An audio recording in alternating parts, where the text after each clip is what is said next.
करते हुए योग आसन प्राणायाम आदि करते हैं तब इसका पूरा लाभ होता है। तो मैं आपको आपकी जिंदगी के लिए छोटे छोटे कुछ 4 नियम बताना चाहता हूं और ये 4 नियम का पालन आप सब करिए। मैं आपको विनम्रतापूर्वक लेकिन विश्वास से कहता हूं कि ये 4 नियम का जो भी पालन करेगा जिंदगी में बीमारी और रोग उसको कभी आएंगे नहीं। परम पूजनीय स्वामी रामदेव जी खुद 40-45 साल से इन 4 नियमों का पालन करते हैं। आप भी अगर ये पालन करेंगे तो बहुत अच्छा होगा। मैं भी करता हूं मेरे जीवन में। मैं पिछले 15 वर्षों से योग प्राणायाम करता हूं, उसके साथ कुछ नियम मैंने बनाए हैं, वो नियम का पालन करता हूं और वही नियम आपको बताना चाहता हूं। स्वामी जी पालन करते हैं, मैं करता हूं, हमारे लाखों योग शिक्षक करते हैं और इन नियमों का पालन करने से हमको इतना लाभ हुआ है कि कभी बीमारी आती नहीं।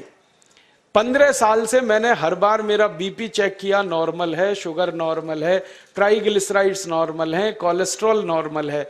पिछले 15 साल में कभी सर्दी जुकाम भी नहीं हुआ, गला भी नहीं बैठा, कभी हॉस्पिटल नहीं देखा, कभी डॉक्टर के पास नहीं गए, क्योंकि जरूरत नहीं पड़ी।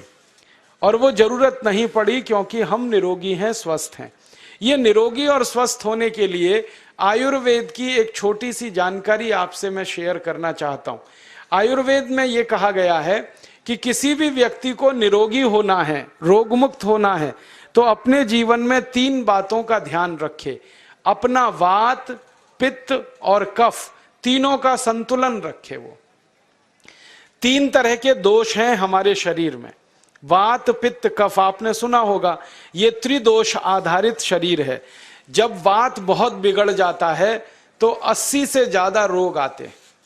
जब पित्त बहुत बिगड़ जाता है तो लगभग 46 से 50 रोग आते हैं और जब कफ बिगड़ जाता है तो 28 रोग आते हैं और वात, पित्त, कफ तीनों बिगड़ जाएं तो 148 रोग आते हैं। सर्दी, खांसी, जुकाम से लेकर और कैंसर तक जो आखिरी रोग माना जाता है, ये सब वात, पित्त, कफ के बिगड़ने का खेल है। तो इस देश के आयुर्वेद चिकित्सा के सबसे महान लोगों में से कुछ नाम आप जानते हैं, जैसे चरक ऋषि, जैसे सुश्रुत ऋषि। ऐसे एक ऋषि हुए बाघभट्ट। बाघभट्ट ऋषि ने एक पुस्तक लिखी है, उसका नाम है अष्टांग हृदयम, और एक पुस्तक लिखी है उसका नाम है अष्टांग संग्रहम। इन दोनों पुस्तकों में उन्होंने 7000 नियम बताए हैं। उनमें से 4 बताता हूं, अच्छे लगे तो आज से ही पालन करो और दूसरों को भी बताओ ताकि कोई भी इन नियमों का पालन करे तो बीमार ही ना पड़े। ये चारों नियम हैं वात, पित्त और कफ को संतुलित रखने के लिए।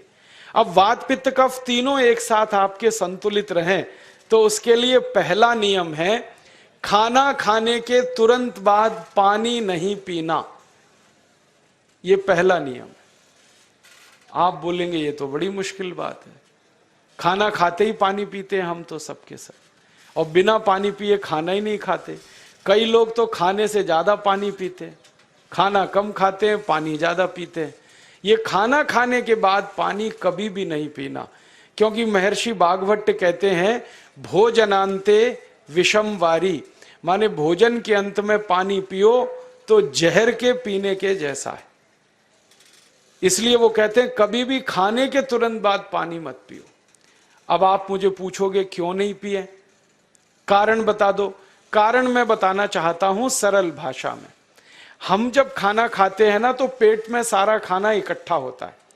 पेट में एक स्थान होता है, उसको हम कहते हैं जठर। संस्कृत में, हिंदी में जठर कहते हैं, अंग्रेजी में उसको एपिगैस्ट्रियम कहते हैं, हिंदी में कुछ लोग उसको आमाशय भी कहते हैं। ये जठर छोटा सा स्थान है। आपके पेट में नाभि है ना, उसके लेफ्ट साइड में बाईं तरफ छोटा सा स्थान है। सारा खाना आपका इसी स्थान पर आता है। जो भी आप खाते हो, रोटी, चावल, दाल, सब्जी, दूध, दही, कुछ भी खाओ, सब कुछ जठर में आता है। अब जठर में जैसे ही खाना इकट्ठा होता है तो उसमें आग जलती और उस आग को कहते हैं जठर अग्नि। मिला के बोल देते हैं जठराग्नि। आप जैसे ही खाना खाते हो पेट में, जठर में अग्नि जलती है, वो अग्नि खाने को पचाती है और अग्नि खाने को ऐसे ही पचाती है जैसे रसोई घर की अग्नि खाने को पकाती है। आपके रसोई घर में आप अग्नि जलाओ, उसके ऊपर दूध रख दो, दूध में थोड़ा चावल डाल दो, अग्नि जब तक जलती रहेगी खीर तब तक बनती रहेगी। आप घर में अग्नि जलाओ, उसके ऊपर पानी रख दो, उसमें दाल डाल दो, दाल की पकने की क्रिया तब तक चलेगी जब तक अग्नि जलेगी। ऐसे ही पेट में होता है, जैसे ही आपने खाना खाया पेट में अग्नि जलती है, और जब तक अग्नि जलती है तो खाने के पचने की क्रिया चलती है। जैसे रसोई घर में खाना पकाते हैं वैसे ही पेट में भी खाना पकता है, इसी को हम पचने की क्रिया कहते हैं, अंग्रेजी में उसको डाइजेशन कह देते हैं। तो आपने खाना खाया, पेट में अग्नि जल गई, अब वो खाने को हजम करेगी, पचाएगी। अब मुझे एक प्रश्न का उत्तर दो आप, कि जैसे ही आपने खाना खाया पेट में अग्नि जल गई और वो खाने को पचा रही है, तुरंत आपने गट गट गट गट पानी पी लिया, और खूब ठंडा पानी पी लिया, बर्फ मिलाया हुआ पानी पी लिया, फ्रिज का पानी पी लिया। क्या होने वाला है? अग्नि जलेगी कि बुझेगी? अग्नि के ऊपर पानी डालो तो अग्नि और पानी की दोस्ती नहीं है, दुश्मनी है। पानी अग्नि को बुझा देता है। तो आपने खाना खाया, अग्नि जली, पीछे से गटगट पानी पी लिया, अब अग्नि शांत हो गई, अब खाना पचेगा नहीं, तो वो पेट में पड़ा पड़ा सड़ेगा, और सड़ा हुआ खाना 100 से ज्यादा विष पैदा करेगा, और वो 100 विष आपकी जिंदगी को नरक बना देंगे, और जिंदगी भर आप बीमार पड़े रहेंगे। आपको मालूम है, कई लोग कहते हैं मुझे पेट में बहुत गैस बनती है। ये गैस उन्हीं को बनती है जिनका खाना हजम नहीं होता। कोई लोग कहते हैं कि मुझे पेट में जलन होती है, ये जलन उन्हीं को होती है जिनका खाना पचता नहीं। कोई कहते हैं कि मेरे पेट में एकदम गुम हो जाता है, फूल जाता है, ये सब वो लक्षण हैं जब खाना पचता नहीं। तो खाना पचेगा नहीं तो सड़ेगा, सड़ेगा तो विष पैदा करेगा, और वो विष आपको बीमार करेंगे। इसलिए महर्षि भागवत ने कहा, खाना खाते ही पानी मत पियो। समझ में आया? फिर आप बोलोगे कितनी देर तक नहीं पिए? कम से कम 1 घंटे तक। 1 घंटे बाद पानी पियो। आप बोलोगे जी 1 घंटा क्यों? ये जो अग्नि जलने की क्रिया है ये लगभग 1 घंटे तक ही चलती है पेट में, उसके बाद अग्नि अपने आप शांत हो जाती है, उसके बाद पानी पी लो। तो खाना अगर 10 बजे खाया तो 11 बजे पानी पियो, 11 बजे खाया तो 12 बजे पियो, 12 बजे खाया तो 1 बजे पियो, 1 घंटे बाद पानी पियो। अब आपके मन में यह सवाल आ सकता है कि खाना खाने के पहले पी लें क्या? हाँ पी लो, 40 मिनट पहले पेट भर के पानी पी लो। 10 बजे खाना खाना है, 9:20 पे खूब पानी पी लो, जितना पी सकते हो। 11 बजे खाना खाना है, 10:20 पे पी लो, खूब पानी पी लो, 40 मिनट पहले। आप और एक सवाल पूछ सकते हो कि अच्छा ठीक है, खाने के बाद पानी तो नहीं पिएंगे, कुछ और पी सकते हैं क्या पानी को छोड़कर? तो उसके लिए भागवत जी कहते हैं कि खाने के तुरंत बाद अगर पीना है तो दही की लस्सी पियो, मट्ठा। खाने के बाद अगर तुरंत पीना है तो फलों का रस पियो, गन्ने का रस पी लो, संतरे का रस पी लो, मौसमी का रस पी लो, अनार का रस पी लो। अब आप कहोगे ये सब महंगी महंगी चीजें बता रहे हैं, गन्ने का रस, संतरे का रस, अनार का रस, पैसे तो है नहीं। तो सबसे सस्ता रस है नींबू का ही रस पी लो, शिकंजी बना के पी लो, वो तो सबसे सस्ता है। तो खाना खाने के बाद या तो दही की लस्सी पियो या रस पियो। और एक तीसरी चीज है, दूध पी सकते। तो खाने के तुरंत बाद पीना है तो दही की लस्सी या मट्ठा, खाने के तुरंत बाद पीना है तो कोई फल का रस, खाने के तुरंत बाद पीना है तो दूध। पानी 1 घंटे बाद पियो। और अगर एक बात ध्यान रखो तो अच्छा है कि सवेरे खाना खाते हैं जिसको हम ब्रेकफास्ट कहते हैं, नाश्ता, तो फलों का रस पीना अच्छा, दोपहर को खाना खाएं तो लस्सी और मट्ठा पीना अच्छा, और रात का खाना खाएं तो दूध पीना अच्छा। जो लोग इस नियम का पालन कर सकते हैं जिंदगी में कभी भी 80 रोग उनको नहीं हो सकते। वात पित्त कफ तीनों ही इस एक छोटे से नियम से संतुलित रहते हैं। तो ये पहला नियम मैंने आपसे कहा। दूसरा नियम एक और है, और वो नियम ये है कि पानी कभी भी पियो, घूट घूट भर के पियो। जैसे गरम चाय पीते हैं, गरम कॉफी पीते हैं, गरम दूध पीते हैं, एक एक घूट भर के, एक एक सिप करके, ऐसे ही पानी पीने की आदत डालो। ये मुंह में एक बार गिलास लगा लिया, गटागट उसको खाली कर दिया, ये तरीका गड़बड़ है। एक घूट पानी, दो घूट पानी एक बार में उतना ही पियो। आप बोलोगे ये क्या चक्कर है? बात ऐसी है कि एक एक घूट पानी जब हम पीते हैं तो मुंह की लार पानी के साथ मिलकर पेट में अंदर जाती है, और ये जो मुंह की लार होती है ये क्षारीय होती है, और पेट में हमेशा अम्ल बनता रहता है। तो एक घूट पानी पिया, मुंह की लार इसके साथ अंदर गई, दो घूट पिया और ज्यादा गई, बार बार लार अंदर जाएगी तो क्षार पदार्थ पेट के अम्ल के साथ मिलेगा। पेट में अम्ल बनता है, मुंह में लार क्षारीय होती है। तो ये क्षार को अम्ल में मिला दिया जाए और ये अच्छे तरीके से मिलकर पेट में जाए तो कभी भी कोई व्यक्ति के पेट को अम्लता नहीं होती, एसिडिटी नहीं होती।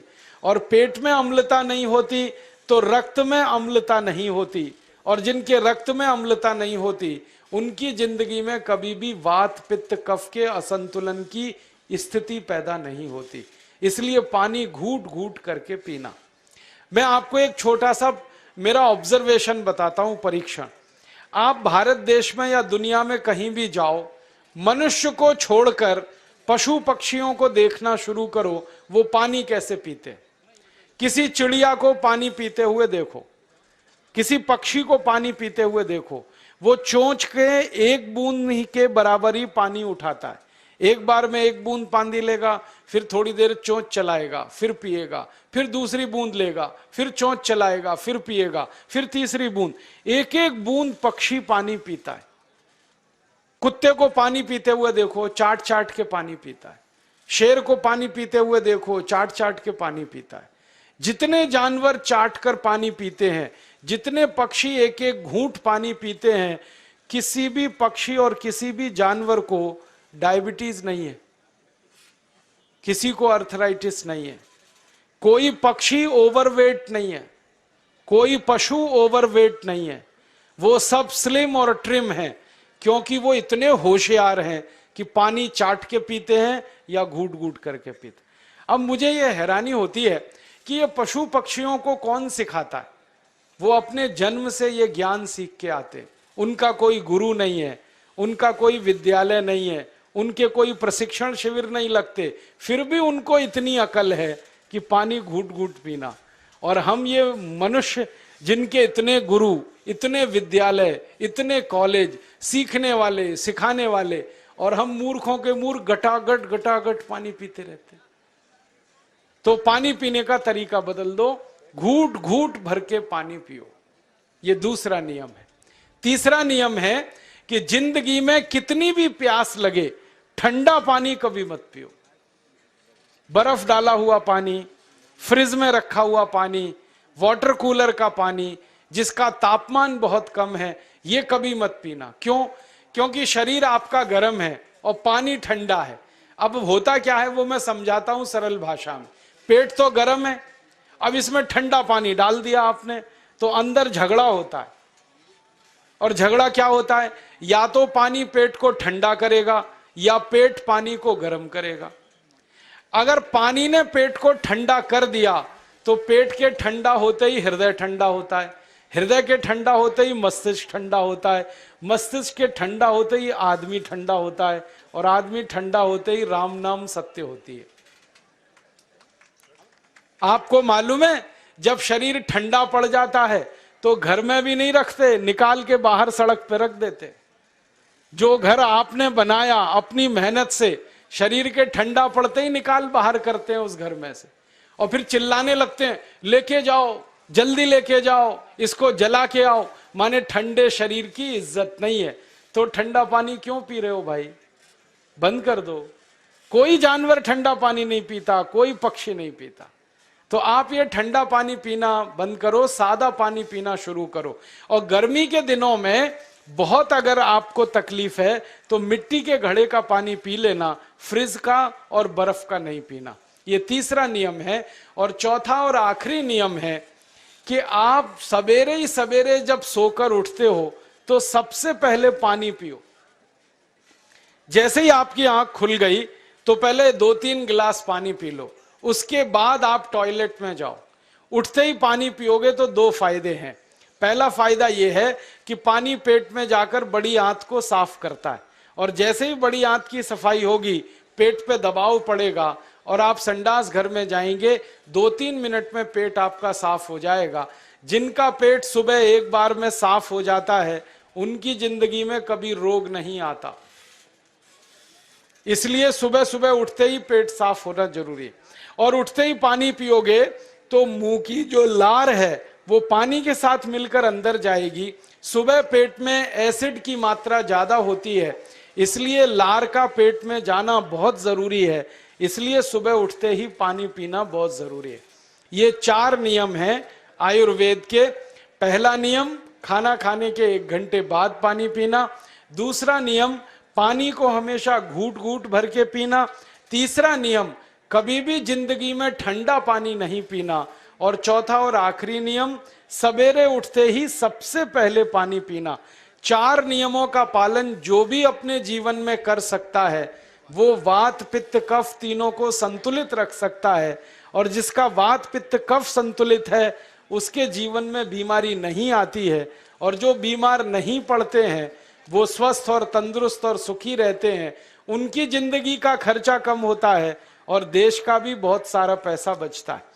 आपको शायद मालूम है या नहीं, 1 साल में हम जब बीमार पड़ जाते हैं भारतवासी तो साल का करीब 6 लाख करोड़ रुपया हमारा खर्च हो जाता है उन बीमारियों का इलाज करने में। इसलिए इतना पैसा फालतू में हम खर्च करें हर साल 6 लाख करोड़, ये बहुत बड़ी रकम है। इससे बेहतर यह है कि हम बीमार ही नहीं पड़ें और स्वस्थ रहें, सुखी रहें। और ये 6 लाख करोड़ का जो खर्चा हम करते हैं बीमार पड़ने पर, अक्सर ये एलोपैथी की दवाएं खाने में खर्च होता है।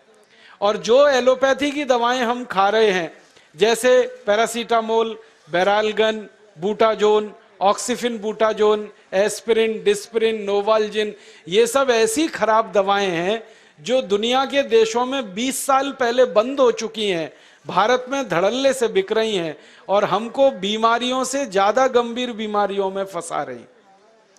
ज्यादातर दवाएं जो आप खाते हो वो किडनी खराब कर देती हैं, लीवर खराब कर देती हैं, आंतों में घाव कर देती हैं, विकलांगता आ जाती है, पैरालिसिस हो जाता है, ब्रेन हेमरेज हो जाता है, हार्ट अटैक आ जाता है।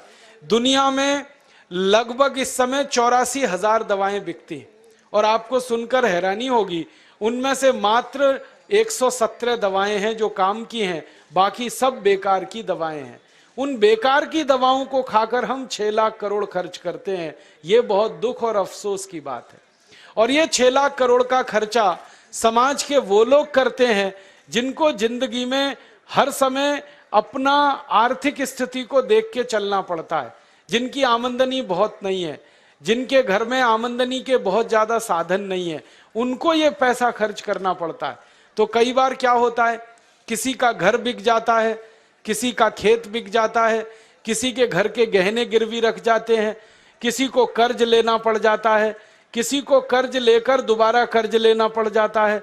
मैंने इस हिंदुस्तान में पिछले 15 साल के प्रवास में देखा कि गांव-गांव के गरीब किसान कर्ज ले लेकर ये महंगी दवाएं खाकर इलाज करते हैं, डॉक्टरों को पैसा देते हैं, दवा कंपनियों को देते हैं, और वो पैसा फिर इस देश में से दूसरे देश में चला जाता है, क्योंकि अक्सर ये दवाएं बनाने वाली कंपनियां विदेशी होती हैं।